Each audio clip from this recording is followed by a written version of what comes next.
जय हिंद जय भारत। आप देख रहे हैं अजय भारत टीवी, जहां हम बनते जनता की आवाज।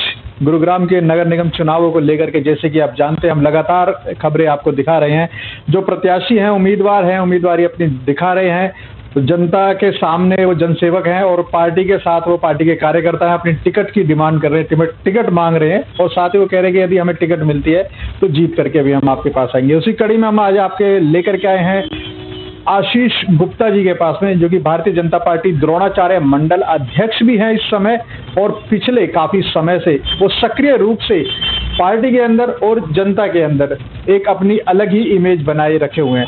आपका स्वागत है हमारे चैनल में। सबसे पहले तो हम जानना चाहेंगे, कितने समय से आप पार्टी के अंदर सक्रिय हैं, और पार्टी यदि आपको वोट इस समय टिकट देती है तो आखिर किस आधार पर देती है? देखिए, 2009 से मैं पार्टी के अंदर सक्रिय भूमिका में काम कर रहा हूँ। 2009 के चुनावों में, 2014 के चुनावों में बूथ अध्यक्ष के तौर पे मैंने काम किया था जी। उसके बाद कोरोना से पहले 2019 में मैं जिले में कोषाध्यक्ष के रूप में आया जी। मेरे को पदभार मिला, मेरी जो जिम्मेदारी लगाई मैंने वो काम किए, और उसके बाद कंटिन्यूसली मैं काम करता रहा। उसके बाद मैं मंडल के अंदर महामंत्री के रूप में भी जिम्मेवारी से काम किया। अच्छा, मंडल महामंत्री के रूप में जब मैं था उस टाइम लोकसभा चुनाव और विधानसभा चुनाव दोनों आए और मैंने वो भी सारे संभाले, और मुझे लगता है कि पार्टी के लिए मैंने अच्छा काम करके दिया, और पार्टी भी इस बात को मानती है कि मैंने अच्छा काम किया। और अब मेरे पास जिम्मेवारी द्रोणाचार्य मंडल अध्यक्ष की है जी। तो उस बेस में भी मैं पार्टी के लिए काम कर रहा हूँ, और मैं साथ साथ टिकट की भी मांग कर रहा हूँ। तो पार्टी के ऊपर है, पार्टी हमें टिकट देगी तो 100% हम जीत के भी आएंगे, और जीत के पार्टी को हम आगे बढ़ाएंगे। आशीष जी, पार्टी आपको टिकट देगी क्योंकि पार्टी के साथ काफी लंबे समय से आप जुड़े हुए हैं, पार्टी के लिए काम किया है। जनता आपको वोट क्यों दे वो भी बता दें। मेरी पैदाइश जैकमपुरा की है, और मेरे पिताजी भी यहीं की पैदाइश है।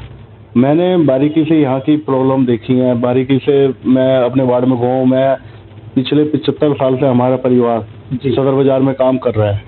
मेरे ताऊ जी स्वर्गीय ईश्वरदयाल गुप्ता जी, वो भी भाजपा के अंदर है, और हमने यहाँ पे प्रॉब्लम फेस करी है, और लोगों को हम देख भी रहे हैं कि उनको क्या प्रॉब्लम आ रही है। कई ऐसी प्रॉब्लम होती हैं जो दिखती नहीं है जी, मगर हमने वो देखी है। तो वो प्रॉब्लम देखते हुए भाई मेरा मानना है कि अगर पार्टी मेरे को चुनाव लड़वाएगी, टिकट देगी, तो मैं लोगों की जितनी भी प्रॉब्लम है सारी सॉल्व करूंगा। और मेनली यहाँ पे आप कह सकते हैं जैकमपुरा, बर्फखाना, रोशनपुरा, ये वो एरिया है जो सबसे पहले डेवलप हुआ था जी, जिसमें सीवर की लाइन 40 साल पहले, 45 साल पहले डली थी गुड़गांव में।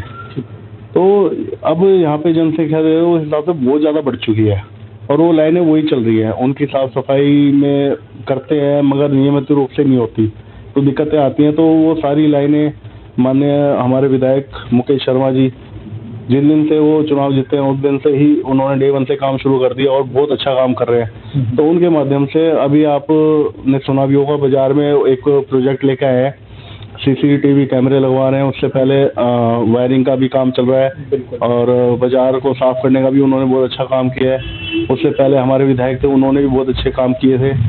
तो विधायक जी के साथ मिलकर हमारे ये आगे हमें मौका मिलता है पार्षद के रूप में, काउंसलर के रूप में आने का, तो उनके साथ मिलकर उनके सानिध्य में हम अपने वार्ड का जो भी काम होगा एक टाइम लाइन के अंदर उसको पूरा करेंगे, जो कि हमें हमारे माननीय CM साहब ने सिखाया है कि जो वो कहते हैं वो करते हैं। वही हमारा रूल और वही हमारा आगे का रहेगा कि एक टाइम लाइन के अंदर हम उस सारे कामों को करेंगे, वार्ड की समस्या को सुलझाएंगे, और जो बेसिक चीज़ें हैं वो समस्या बिल्कुल जड़ से ख़त्म करेंगे कि आने वाले 10 सालों में, 15 सालों में पब्लिक ये भूल जाएगी यार कभी गुड़गांव में ऐसी कोई समस्या थी भी, कि पानी, सीवर, ये समस्याएं ख़त्म कर देंगे हम जड़ से। आपने बात की लोगों की प्रॉब्लम्स की, खासकर आपने प्रॉब्लम की बात की, लेकिन जो समस्या है मेनली मूलभूत सुविधाओं की बात होती है। काउंसलर जो होते हैं वो मूलभूत सुविधाओं पे कार्य करते हैं। आपने कुछ ऐसा सोचा है कि इन सारी सुविधाओं के अलावा कोई और सुविधा जो आप अपने वार्ड वासियों को देना चाहेंगे? देखिए अजय जी, सुविधाएं तो बहुत है जो इस टाइम चल रही हैं, और आगे समय समय पे हम रखते हैं। तो एक बेसिकली मेरी सबसे मेन जो मैं चाहता हूँ आने वाले समय में, अगर मेरे को भाजपा सरकार भाजपा की तरफ से टिकट मिलती है और मैं काउंसलर के रूप में आता हूँ, तो मैं माननीय विधायक जी के पास जाके एक आग्रह जोर करूँगा कि एक कोई ऐसा बेसिक सिस्टम बनाए जिसमें जैसे आज हम सोलर सिस्टम को अपग्रेड कर रहे हैं, सोलर सिस्टम के लिए हम सब्सिडी दे रहे हैं, हम सबको ये कोशिश करेंगे भी आप सोलर सिस्टम से जुड़े। बिल्कुल सही। तो उस रूप में मैं ये चाहूँगा कि एक रेन हार्वेस्टिंग का सिस्टम भी हमें लेके आए। जो घर नए बन रहे हैं उसमें तो अलाउड है ही, जो पुराने उनको भी कोई सब्सिडी मिले या कुछ उनको हम ऐसी मदद करें कि वो भी ये कहेंगे यार हमें बनानी है रेन हार्वेस्टिंग, जिससे कि एक पानी की जो हमारी कमी होती जा रही है, जो लेवल डाउन हो रहा है, वो लेवल वापस सही हो। तो ऐसे ही करके काफ़ी चीज़ें हैं, बच्चों के लिए खेलने के लिए काफ़ी चीज़ें हैं, पार्कों के अंदर हम कैसे बच्चों को खेलने का हम उसमें कर सकते हैं, तो बहुत चीज़ें हैं। और मौका मिला, मैं बार बार आपको यही कह रहा हूँ, मेरे को मौका मिला, अगर भाजपा पार्टी ने मौका दिया तो मैं ये सारी चीज़ें करवाऊंगा और माननीय विधायक जी, माननीय सांसद साहब के सानिध्य में सारे काम होंगे। आपने कहा कि जैसे बच्चों को खेलने के लिए ग्राउंड की कमी पड़ती आ रही है, लेकिन क्या आपने देखा कि आजकल पार्कों के अंदर जो है जिम बना दिए गए हैं, जिससे कि लोग आएँ और जिम करें, तो कहाँ तक आप सहमत हैं इस सारी चीज़ों से? जो बड़े पार्क होते हैं उसमें जिम लगाना एक अच्छी चीज़ है, मगर जो छोटे पार्क है जिनमें एरिया ही बहुत छोटा है, मेरी ख्याल से 200-300 गज के अंदर भी कई पार्क बने हुए हैं अगर हम देखें तो, उसके अंदर जिम लगाना, उसमें पहले ही आपके पेड़ पौधे होते हैं, ट्रैक बना होता है, उसमें भी अगर आप जिम लगाते हैं बच्चे कहाँ खेलेंगे, छोटे बच्चे जिम नहीं कर सकते अभी, उनसे उनको चोट भी लग सकती है। तो ऐसी चीज़ें देखते हुए भाई जो ऐसे छोटे पार्क हैं उनको सही से रेनोवेट करवाना, उसमें कुछ ऐसी चीज़ें लगाना जिससे बच्चे वहाँ खेल सकें, क्योंकि हमारे यहाँ पे आजकल सिस्टम क्या हो गया, बच्चे मोबाइल में ज़्यादा खेलते हैं और वैसे नहीं खेलते। बिल्कुल। तो मेरा हाँ, ग्राउंड पे कम है, तो मेरी कोशिश रहेगी मैं अपने वार्ड के अंदर बच्चों को ज़्यादा ज़्यादा एक स्पोर्ट्स के माध्यम से आगे बढ़ाऊँ, और आने वाले समय में वो स्पोर्ट्स के माध्यम से आज हरियाणा में हमारे कई स्पोर्ट्स खेलो हरियाणा भी चल रहा है, और कई स्पोर्ट्स के अंदर ऐसे हैं जो बहुत गोल्ड मेडल लेके आ रहे हैं, पदक लेके आ रहे हैं। तो ये है कि स्पोर्ट्स को हम आगे बढ़ाने का काम करेंगे इसमें। अच्छा आशीष जी, बात करें कि आपके वार्ड की, तो आपके वार्ड में कौन कौन से एरिया आते हैं और क्या नंबर है अभी वार्ड का? मेरे वार्ड का नंबर अब 27 हो चुका है, 27 नंबर वार्ड है, और इसके अंदर हमारा आप कह सकते हैं कि जो गुड़गांव की रीढ़ की हड्डी कह लो, सदर बाज़ार का एरिया है पूरा, सदर बाज़ार, जैकमपुरा, जो ओल्ड गुड़गांव का सबसे पहले बसा हुआ एरिया वो है, बर्फ खाना, रोशनपुरा, फ्रेंड्स कॉलोनी, पटेल नगर, ये सारे एरिया इस वार्ड के अंदर है। जी, आपने जो वार्ड बताया है अपना, उसके अंदर जो ये एरिया है, इसमें पीने के पानी की खासकर अगर हम देखें तो कई बार दूषित पानी की कमियां जो है वो कई बार लोगों की परेशानी होती है, तो वो किस तरह से उसे देखते हैं?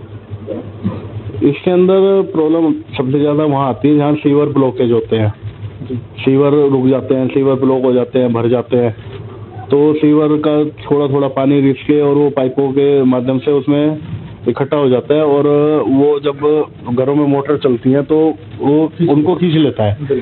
तो सबसे पहले उसमें हमें ये है कि जितने भी सीवर हैं उनको सही करवाना, क्योंकि एकदम से हम सारी चीज़ें स्टार्ट कर देंगे तो पब्लिक वैसे भी परेशान हो जाएगी। जी। तो एक हम चैनल के थ्रू चलेंगे भी, सबसे पहले हम अपने सारे सीवर साफ करवा के उनको सही करवा के एक डेली रूटीन में उनको चलाएंगे। उसके अलावा जितनी भी हमारी पानी की पाइपलाइन है, माननीय विधायक जी से बात करके कोशिश करके उसमें जहाँ पे चेंज होनी है वहाँ नई पाइपलाइन डलवाना, या जहाँ पे कुछ प्रॉब्लम आ रही है उसको सही करवाना, तो ये सारे काम रहेंगे जिससे कि आने वाले समय में सबसे पहले लोगों को साफ पानी मिले, और पानी से उनको ये ना हो कि यार पानी नहीं आ रहा या पानी गंदा आ रहा है, वो चीज़ हम बिल्कुल ख़त्म करेंगे। जी। आशीष जी, आपने बताया 75 सालों से आपका परिवार यहाँ पे है, सभी लोग आपको जानते हैं। मैं उन लोगों के लिए आपसे जानना चाहूँगा, आपके वार्ड की उस जनता के लिए जो आपको नहीं जानते हैं, क्योंकि आप सामाजिक कार्य भी बहुत ज़्यादा करते हैं एक आवाज़ के माध्यम से, थोड़ा सा हमारे दर्शकों को उसके बारे में बताएं। मुझे लगता है कि मेरे वार्ड में जितने भी हैं वो मुझे जाने मैं सबको जानता हूँ, क्योंकि वो मेरे को जाने, इससे अच्छा है कि मैं उन सबको जानूं। और एक आवाज़ के माध्यम से सामाजिक काम चलते रहते हैं। इस बार भी हमारा बेटियों को लेकर शादियों का जो हमने रखा था वो 2 मार्च का ही रखा था, मैं आपको बताऊं। 2 मार्च की डेट हमारी फाइनल थी, मगर चुनावों को देखते हुए वो डेट हमने अब पोस्टपोन करी है और चुनाव खत्म होने के बाद हम नई डेट निकालेंगे और इसी साल में हम स्वामी विवाह करेंगे फिर से। और जो हमारी निर्धन बहनें हैं, जो मतलब जिनको थोड़ी दिक्कतें हैं, उनका फिर से हम ऐसे ही अच्छे उससे करवाएंगे ब्याह। और साथ में हमारे ब्लड डोनेशन वगैरह ये सारे जितने भी पेड़ पौधे के काम है, ये हमारे वैसे ही चलेंगे जैसे पहले चलते हैं। बिल्कुल।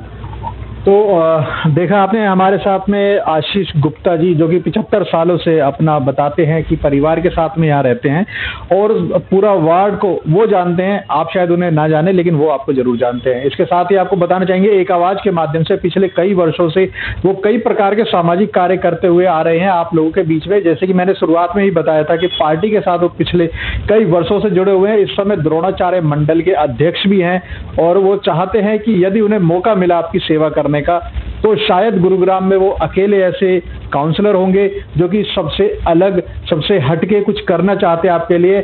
आपके ग्राउंड वाटर को रिचार्ज करने के लिए आपको सब्सिडी पर वाटर के लिए जो है रेन वाटर हार्वेस्टिंग सिस्टम लगवाएंगे। तब तक बने रहिए आप हमारे साथ, देखते रहिए अजय भारत। जय हिंद, जय भारत।